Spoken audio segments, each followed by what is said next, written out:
On a une polémique qui est montée autour du Conseil national du numérique et en particulier la nomination d'une personnalité, Rokhaya Diallo. Oui, c'est ce qu'on appelle se tirer une balle dans le pied. C'est ce qui s'est passé avec le gouvernement Philippe, puisque le gouvernement a décidé de nommer et puis ensuite de débarquer immédiatement Rokhaya Diallo au sein du Conseil national du numérique, parce que en fait, il y a eu un raté. Alors, il faudra voir précisément ce qui s'est passé. En tout cas, le secrétaire d'État au numérique, Mounir Majoubi, a finalement dit que le Conseil national du numérique n'avait plus besoin de Rokhaya Diallo.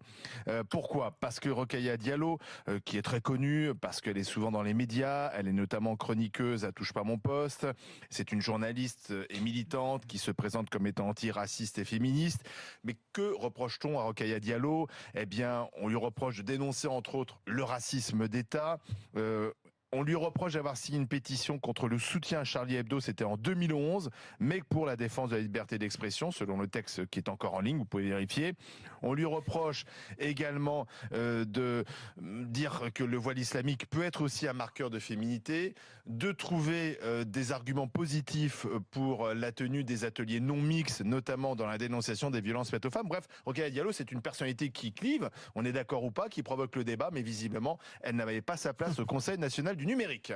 Donc, terminares. C'est comme texte, je veux dire, hein, c'est le politiquement correct. Toutes les personnes qui dérangent un peu la pensée unique. Voilà. Or c'est absurde puisqu'elle représente effectivement un certain nombre de citoyens français qui en valent bien d'autres. Hein. Effectivement, par exemple, quand on a travaillé avec des femmes en souffrance, effectivement, faire des ateliers de parole avec des femmes et écouter ce qu'elles ont à dire entre femmes est quelque chose de tout à fait essentiel. Et ceux qui le critiquent ne l'ont jamais vécu. Moi, je peux certifier, parce que c'est mon taf, qu'il n'y a pas d'autre solution pour que les femmes s'expriment. Et elles sont dans une telle relation de défiance vis-à-vis des hommes que c'est quasiment impossible de penser autrement. Donc on aurait dû la laisser dans ce conseil du numérique. Elle a un vrai rôle à tenir parce qu'elle sert justement de médiation entre le... On a besoin de personnalités atypiques, bien en fait, sûr, c'est ça. surtout sur la question du numérique. Charles. D'abord, à mon avis, le Conseil national du numérique ne sert à rien. Oui. Il faut quand même dire ça en préambule. Moi, je suis désolé de défendre à ce micro une gestion scrupuleuse des deniers publics, mais créer un Conseil national du numérique, qu'est-ce qu'il va faire ? Alors qu'il y a un secrétaire d'État au numérique. Mais à quoi ça sert ? Je pense que ça ne sert à rien. Donc moi, j'appelle ici à la dissolution du Conseil national du numérique. C'est une institution inutile, comme il y en a déjà beaucoup trop en France. Et une fois cela dit, moi j'ai trouvé intéressant que le gouvernement décide de se séparer de Madame Diallo, parce que ça veut dire que malgré tout, ces gens-là qui avant étaient les grands gardiens du temple du politiquement correct, parce qu'en fait, Madame Diallo, à un moment, c'était le politiquement correct. J'aimerais bien savoir. Plus maintenant. C'est vrai, t'as raison, ça ne l'est plus maintenant. Mais à un moment, c'était elle, c'était sa ligne qui était la ligne officielle, dominante dans les médias. Mais bien sûr, parce que l'antiracisme était le grand truc que tout le monde brandissait, y compris quand c'était du racisme pur, moi je me souviens quand elle était venue ici avec son livre sur les cheveux crépus, outre l'intérêt éditorial foudroyant de l'ouvrage, j'avais fait remarquer que à mes yeux c'était un livre raciste, c'était un livre qui parlait que des personnes noires avec des cheveux crépus. Elle a le droit de le faire. Oui, mais elle disait que c'était un livre sur des parcours de vie, etc. Elle n'insiste pas sur cette dimension. Et je lui avais reproché ce type de démarche. Donc elle n'avait pas sa place dans ce Conseil national du numérique, selon toi ? Personne n'avait sa place dans ce Conseil national du numérique. Il faut arrêter de créer des trucs comme ça. Ça sert à rien, ça coûte cher. Le numérique n'a pas besoin de Conseil national pour vivre très bien tout seul. Et je pense que tous ces gens qui, passez-moi l'expression, bouffent à tous les râteliers, ça commence à bien faire. Je pense que Madame Diallo, entre ses reportages, ses chroniques, etc., qu'elle fait quasi exclusivement pour des médias publics, ça commence à coûter de l'argent. Donc ça suffit que tous ces gens trouvent un vrai boulot et arrêtent de s'engraisser sur la bête. Mourad. Moi, les racistes m'emmerdent et les antiracistes m'emmerdent encore plus. Voilà.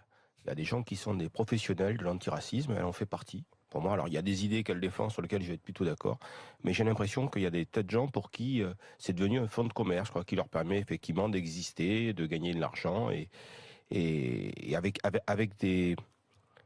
des antagonismes que, par exemple, comment peut-on prétendre que le voile peut être une forme de féminité? Ça, je peux pas comprendre. Ces positions sur l'islam aussi que je peux pas comprendre. Donc voilà, pour moi, c'est quelqu'un qui est devenu c'est Diallo et SARL, quoi, sur l'antiracisme. C'est vrai. Voilà, c'est tout, c'est son business. Donc aujourd'hui, elle a perdu un boulot qu'elle estime légitime parce que ça lui appartient, c'est son copyright, En ce même temps, c'est domaine-là. le gouvernement Voilà. qui l'avait choisi dans un premier temps. alors. c'est Oui, pas ouais, enfin, C'est là qui est. voilà. c'est Mais là bon, où moi, c'est bizarre, sincèrement, je vous répète, les antiracistes m'emmerdent autant que les racistes. Ils sont peut-être pas passés sur le même plan quand même. Non, peut-être pas, mais enfin, ils ont leur part de responsabilité. Ils ont aussi leur part. Alain, excuse-moi, ils ont leur part de responsabilité. Ça aussi. dépend. Ils ont Est-ce une que je part peux de quand même- responsabilité dans une forme de racisme qui est née dans ce Attends, pays. est-ce que je peux Bien quand sûr. même, Voilà. attends, excuse-moi, est-ce que je peux quand même vous rappeler que le racisme, Je suis tout à c'est fait pas d'accord avec Mourad. de faire une forme que de la discrimination, c'est et d'organiser par exemple un atelier discriminatoire. Le racisme, c'est de considérer qu'il y a des inégalités entre les races. C'est Bah, ça qu'il y a des la sous-chiens, par définition. exemple. C'est Voilà. un délit aussi. C'est qu'il y a ça des la sous-chiens. définition du Oui, racisme. mais justement, alors Donc, là, quand tu c'est là où organises- parfois il y a D'abord, l'ambiguïté. le racisme, Il y a c'est- l'ambiguïté c'est pas dans du racisme. Attendez, il y a l'ambiguïté quand Diallo soutient par exemple les indigènes de la République qui organisent des camps réservés aux Noirs. C'est pas du Et racisme. qui utilise l'expression parce que communautarisme. avant Finkielkraut, Voilà. l'expression sous-chien et non sous-chien a C'est été Aurélien utilisée Boutelja. par Oui. voilà cette Mais- personne que Rokhaya Diallo a toujours soutenue. C'est vrai que là, où effectivement, à un moment donné, l'antiracisme peut être finalement du racisme. Mais attends, Et c'est excuse-moi, toute le l'ambiguïté. racisme, c'est par exemple quand tu vas chercher du travail et que tu n'en obtiens pas parce que tu d'une Bien sûr. ethnie différente. C'est Et- ça le et racisme. il faut le dénoncer. C'est pas de dire, c'est dénonçable. tiens, je Il vais faut le organiser dénoncer. un atelier. Ça, c'est la discrimination. C'est-à-dire,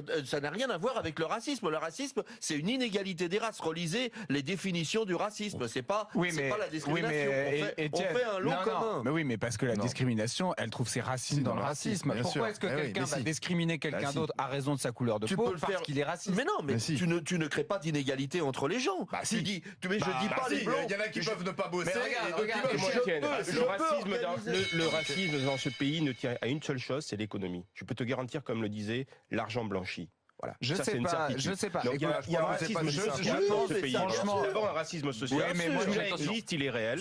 C'est pas, Ensuite, je suis pas d'accord le parce reste, que les deux sont aussi Non, emmerdants Mais l'un bon, que quand l'autre. tu vois qu'on peut pas avoir un appartement Bah, en oui, fonction mais- de sa couleur ou en fonction de ses origines sociales ou Moi, je te ethniques, garantis que dans un... là je- est un mais si véritable tu organises racisme. une Je te fille de paille à garantis que 5 dans 000 un euros par pays, mois, tu l'as. voilà. Moi, je te garantis que dans un pays où tout le monde a un boulot, tout le monde mange à sa faim et tout le monde vit correctement, d'un seul coup, le racisme, il va chuter bah oui, d'une bien façon sûr. incroyable. Ah bah ça, Voilà. on est sûr. Et pour à expérience personnelle, moi, j'ai vécu du racisme et je peux te dire que c'était beaucoup plus dur d'être pauvre que d'être arabe. C'est clair. Et parce qu'aujourd'hui, je suis toujours arabe, mais je suis plus pauvre et le racisme, je le connais plus ou quasiment plus. l'argent efface Voilà. les différences.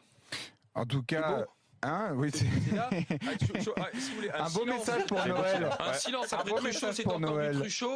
Et là, celle-là, merci Olivier, parce que ça nous a permis On va- petit ça moment va de nous faire communion. d'autres- Non, mais, oui, oui. non, mais Mourad, c'est Mais oui, il a intéressant ce que raison. nous dit Non, Mourad. C'est-à-dire comme que tout d'un toujours. coup, sa réussite a fait effacer le racisme. Mais oui. Mais Oh, malheureusement, mais bon, je pense que c'est pas si simple que ça, parce que dans des pays très riches, il y a aussi du racisme. Regarde aux États-Unis, oui, qui est un oui, des pays les oui. plus racistes au monde, Non, mais- et qui a Oui. pourtant élu Barack Obama à Maison Mais Blanche. Voilà. le racisme aux États-Unis, c'est un problème économique, un problème de culture. Il y a quand même des gens aux États-Unis qui c'est sont une jamais histoire sortis de leur différente de la pays nôtre, et qui pensent qu'il y a qu'en l'histoire dehors de du Texas, l'esclavage il y et a tout ça, il y a ouais, que- ça, il y a que il y a que des terres sauvages, quoi.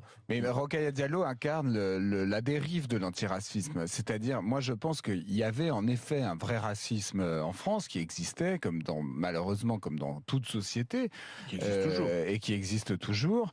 Et L'antisémitisme aussi, oui. les antiracistes, par un combat binaire, beaucoup trop manichéen, Ils entretiennent le feu. et voilà, et excessif dans leur expression, ils ont fini par entretenir le feu, voire par mettre de l'huile sur le feu, Mais- par finalement être mais- pire. Mais On peut revenir à la question quand même initiale. Ouais. C'est pourquoi le gouvernement, parce que Rokhaya Diallo, elle avait rien demandé. Parce visiblement. qu'il y a eu une Pourquoi, pression. Ouais, il y a une pourquoi pression, le elle est trop gouvernement a décidé à un moment donné de la mettre dans ce Conseil national numérique. Peut-être qu'il sert à rien, mais enfin en tout cas il existe. Et puis pourquoi tout d'un coup on décide d'y en sortir? Parce qu'il Donc en fait il y a deux mauvaises décisions. à la pression du politiquement correct. Non mais au début il se dédine. Non mais au début ils ont pensé que cette femme serait utile parce que ses positions sont effectivement en lien avec ce qui se passe sur le numérique au niveau de la discrimination raciale. Et ensuite il y a eu la pression encore une fois sur Twitter comme pour Tex. Et il y a eu la pression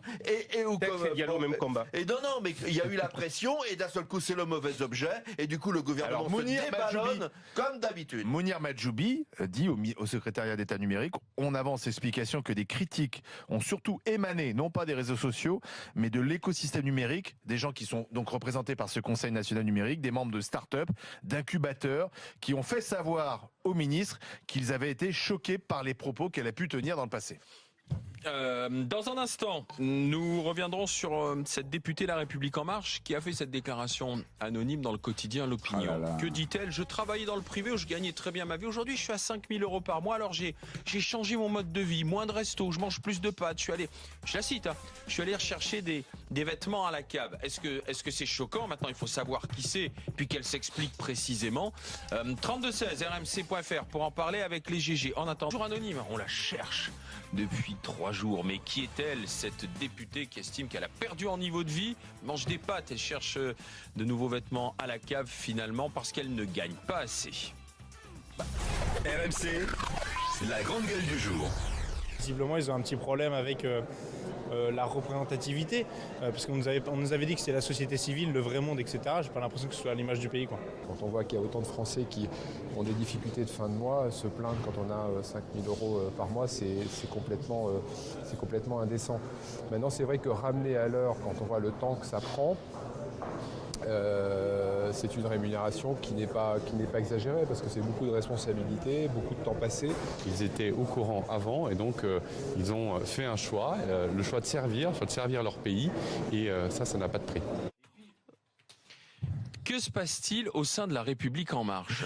Alors que se passe-t-il? On ne sait pas qui c'est, puisque c'est le journal L'Opinion qui a relaté les propos de cette députée de La République En Marche. On sait que c'est une femme, que c'est une ancienne chef d'entreprise et qui se plaint d'avoir à réduire son train de vie depuis qu'elle est députée. Elle est passée d'un salaire de 8 000 € par mois à 5 372 €. Ça, c'est l'indemnité de frais de mandat, mais après il faut rajouter les frais aussi. 6 000 €. Donc on peut doubler en fait. Et elle se plaint, elle dit effectivement je dois manger pas mal de pâtes, j'ai été rechercher des vêtements dans la cave et c'est vrai que ces phrases ont choqué une partie de l'opinion publique, ont provoqué ces réactions un peu faux cul des députés de l'opposition qui sont quand même les premiers à se battre pour défendre leurs privilèges. Alors c'est vrai qu'on a quand même réformé les frais de mandat des députés, pas suffisamment disent certains, on n'a pas été au bout de la réforme puisqu'il y a quand même des choses qui restent par exemple un peu surprenantes, ces 600 € non justifiés, ce tirage au sort aléatoire, et puis on l'a appris également et c'est aussi des médias qui l'ont révélé, les députés vont disposer désormais d'une indemnité de 1 200 € par mois pour louer un logement à Paris, parce qu'il n'y a plus assez de place à l'Assemblée nationale, il n'y a plus assez de couchage, et donc ils auront chaque mois 1 200 € en plus de tout l'argent qu'il aurait déjà donné pour louer un logement à Paris. Beau petit cadeau. Écoute, c'est pas mal. C'est énorme. C'est énorme. Alors, est-ce qu'ils sont à plaindre, ces députés? Est-ce qu'ils sont assez bien payés ou pas? La France se classe au 9e rang continental en ce qui concerne les revenus des députés. Loin derrière l'Italie, l'Allemagne ou l'Autriche, on dépasse, mais officiel, sans indemnité ni rien. L'Italie soit en matière de référence. 100 000 € par mois, c'est-à-dire qu'ils sont aux alentours des 9-10 000 € les députés, les élus. 100 000 € par an. Elle était chef d'entreprise. Elle était chef d'entreprise. Oui. Donc elle gagnait bien sa vie à 18 000 €. Elle s'est engagée dans la politique. C'est un acte volontaire. On n'est pas contraint de s'engager dans la politique. Donc j'imagine que c'est une femme qui est militante, qui a cru dans Macron et qui s'est dit je fais acte de militance aujourd'hui. Donc évidemment, moi à mon niveau, gagner 5 000 €, c'est un truc qui ne m'arrivera jamais. Voilà. Donc ça me paraît énorme. Ça me paraît énorme. Moi, 5 000 €, je sais pas ce que c'est. Mais j'imagine que pour quelqu'un qui a toujours gagné 8 000 €, se retrouver à 5 000 €, c'est une vraie perte. Mais en même temps, qui est compensée par l'engagement politique. Et je pense que le vrai problème, c'est qu'elle se rend compte que son taf de député ne justifie pas une perte de salaire de 3 000 euros, parce que elle doit... de là à dire je mange des pâtes... Oui, mais ça... Et je vais chercher des vêtements. Oui, mais ça c'est facile. Ça, je veux dire, bon, je dis pas, c'est une vanne. C'est facile de rire avec ça. Oui, c'est une expression que je mange des pâtes. Évidemment que pour la moyenne des gens, déjà les 1 200 euros qu'on leur file en plus. Le salaire médian en France, c'est quoi? C'est 2000 et quelques 2225. Donc ça paraît scandaleux, mais il faut se mettre. Voilà, je me mets à sa place. Salaire moyen que sinon français. tout le monde va rigoler. Moi, je comprends ce qu'elle veut dire, mais je comprends surtout que le jeu n'en valait pas la chandelle et qu'en fait, elle a abandonné son boulot de chef d'entreprise et elle perd non seulement du salaire, mais elle trouve pas d'intérêt dans ce qu'elle fait, parce que être député à l'Assemblée, visiblement, c'est pas une sinécure. Hein. Bah qu'elle démissionne. Qu'elle démissionne. Moi j'ai mais alors Étienne, attends, sincèrement. Alors Étienne, moi je veux bien te le suivre sur. Elle se découvre finalement qu'elle est moins bien payée, que c'est pas. Qu'elle démissionne. Personne n'oblige à être député. Faut à un moment donné. Elle le savait avant. Non, mais il faut toujours être en phase avec ce qu'on raconte. Si c'est insupportable des députés, elle démissionne. Il y aura une élection partielle. Là, on est en face d'un ou d'une députée, je sais plus, qui à mon avis est pas très bonne, boit très bon, et qui justifie le fait d'être élu à l'Assemblée en disant « Regardez, moi c'est pas pour l'argent, parce que souvent on dit les politiques, qu'est-ce que vous feriez si vous n'étiez pas élu, vous mangeriez comment ?» Elle dit « Non, moi je gagnais plus avant, et maintenant je gagne moins. » Mais c'est une énorme saucisse qu'elle nous raconte, une énorme saucisse. Parce que faites les calculs, entre 8 000 euros dans le privé fiscalisé, ça correspond aujourd'hui grosso modo à 2500, 2800 euros d'impôts par mois. Ce qui veut dire 5 000 net, 5 200. Et 5 700 qui jusqu'au 1er janvier n'étaient pas fiscalisés, ou quasiment pas, et qui vont l'être à 75% après le 1er janvier normalement, plus les frais à 1 800 euros, les 1200 plus balles les indemnités, plus les 600 euros dont on parlait, elle gagne beaucoup plus aujourd'hui, en net. Avec ce qui régit le monde depuis quelques années, le NIP, le Net in the Pocket, c'est ce qui compte. Et elle gagne beaucoup plus, donc c'est une énorme saucisse. C'est une énorme saucisse qu'elle nous raconte. C'est pas vrai. C'est simplement, elle a essayé de justifier peut-être sa médiocrité en disant non, je suis pas là pour l'argent parce que je gagnais. Oui, non, mais même 8 000 nets, ça le fait aussi, même 8 000 nets. Après, ce qui est vrai aussi pour ceux dont c'est véritablement le cas, et là je vais pas me faire des amis, notamment Étienne, mais c'est pas grave au point où on en est. Rien à perdre, mais il y a effectivement des personnes qui n'iront pas en politique, ça c'est une réalité, parce qu'ils gagnent beaucoup d'argent, et que quand tu gagnes beaucoup d'argent, tu t'es mis un niveau de charge qui fait que la politique est devenue impossible. Et puis tu prends pas les coups, tu prends en politique aussi. Tu prends pas les coups, mais il y a des gens, ne serait-ce que payer tes impôts l'année suivante, ne serait-ce que payer les crédits que tu t'es mis en place parce que tu te construis un patrimoine. Si quelqu'un aujourd'hui gagne 20, 30, 40, 50 ou 100 000 euros par mois, il va envisager de se construire un patrimoine, et ce patrimoine, il va falloir le financer pendant des années. Oui, tout le monde ne gagne pas 100 000 euros. Non, mais moi, non, tu parles pour toi. Tu as pu être député, tu as pu te présenter à la députation. Économiquement, c'est impossible pour moi. Charles Consigne. Je suis d'accord avec ce qui a été dit. Je pense que malheureusement, le renouvellement de l'Assemblée nationale n'a pas apporté à l'Assemblée les huiles qu'on attendait. Ça apportait des profils différents quand même. Oui, il y a une diversité à l'Assemblée quand même. Politiques. Ouais, mais t'as vu, ils sont, pour l'instant, on n'observe pas qu'ils ça nous a permis d'en voir certains disparaître, c'était bien. Non, ils sont pas d'un niveau foudroyant. Cette dame, moi, je trouve que sa déclaration est grotesque. Ça montre que pour être chef d'entreprise, il n'y a pas besoin d'être agrégé de physique. Hein. Je l'engage à démissionner.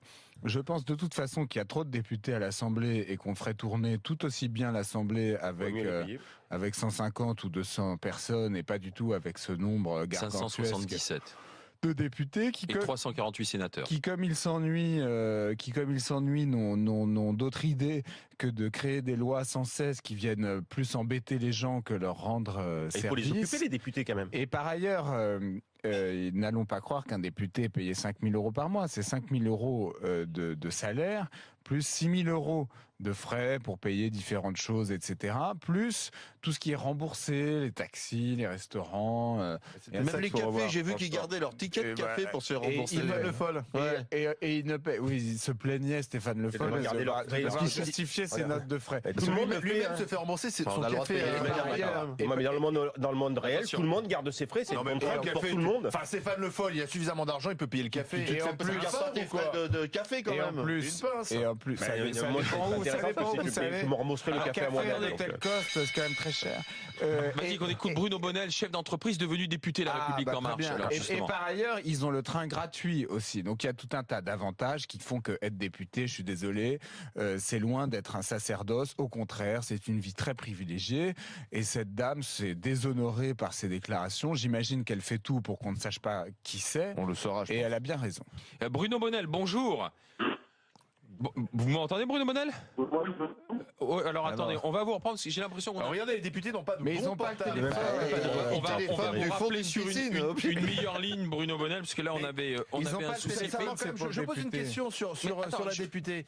Non, mais sincèrement, Oui. est-ce que, parce que tu disais, il y a donc cette députée qui se plaint de toucher moins en tant que député, puis il y a aussi les députés qui se plaignent parce qu'ils s'emmerdent, parce qu'ils se rendent compte que finalement le travail parlementaire, c'est pas très intéressant. Mais ça pose peut-être la question du nombre de parlementaires. Mais voilà. Parce que on est peut-être seulement 9e dans le classement des rémunérations, Mais on en a plus mais que les autres. en nombre de députés par habitant, il y en a plus, par exemple, en France qu'aux États-Unis. Alors c'est vrai que peut-être qu'il faudrait moins de députés, qui soient peut-être mieux payés, mais alors on supprime tous les frais annexes, c'est-à-dire plus d'enveloppes, plus de passe-droit, de trains gratuits, etc. Oui, mais ils vont plus rien foutre, alors ils vont rester chez eux. Mais non, et Pas de des, logement, pas de députés voiture. moins nombreux qui seront Il y en obligés de a certains travailler. qui ont logement et voiture. Les caisseurs notamment. Bruno Ouais. Bonnel, C'est pour ça que Solaire. vous m'entendez bien, Bruno Bonnel? Moi, je m'entends bien, mais je suis en déplacement. Ah ouais, vous êtes en déplacement, Ah, vous mais ça vous passera déplacez très loin et très vite et trop loin des bornes. On va réessayer une dernière fois dans un instant Et puis, pour on s'est pouvoir. rendu compte qu'ils avaient aussi Non, mais un salaire supplémentaire ces dernières années Attends, chez les parce que- assistants ou les assistantes parlementaires. hein. Je vous conseille de lire dans le quotidien Le Monde une enquête justement sur ces nouveaux députés La République En Marche.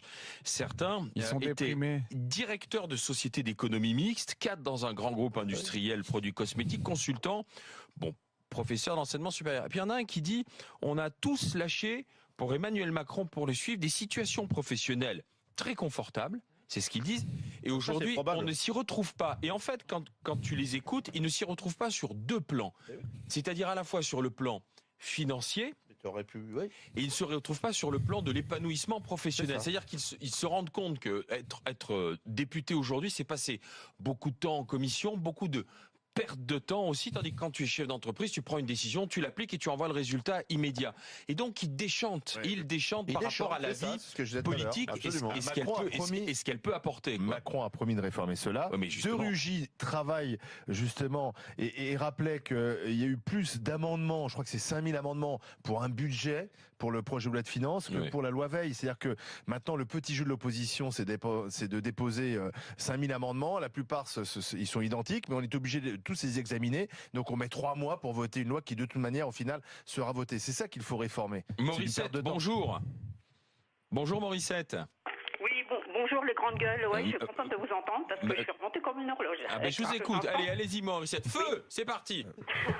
Parce que c'est tous ces députés qui ont plein d'avantages non imposables, comme les ronds-points, tout ça, qui nous enquiquinent et qui se plaignent, comme cette dame qui se plaint parce que son salaire de 5 000 € est trop petit, franchement, à la Par rapport à son salaire antérieur. Oui, mais bon, mon fils est à bac plus 6, et sa compagne ingénieur également, il gagne même pas ça, il galère pratiquement jour et nuit pour arriver à faire des projets. Et ils ont pas ces salaires-là. Et il faut que tout du gouvernement arrête de se plaindre. Hein. Oui, à votre avis, ils sont complètement déconnectés, Morissette. Oui, mais pourtant, c'est une députée qui vient du monde de l'entreprise, Morissette. Donc, normalement, elle sait ce que c'est que les salaires et autres. Cette députée. Oui, tout est déconnecté. Hein.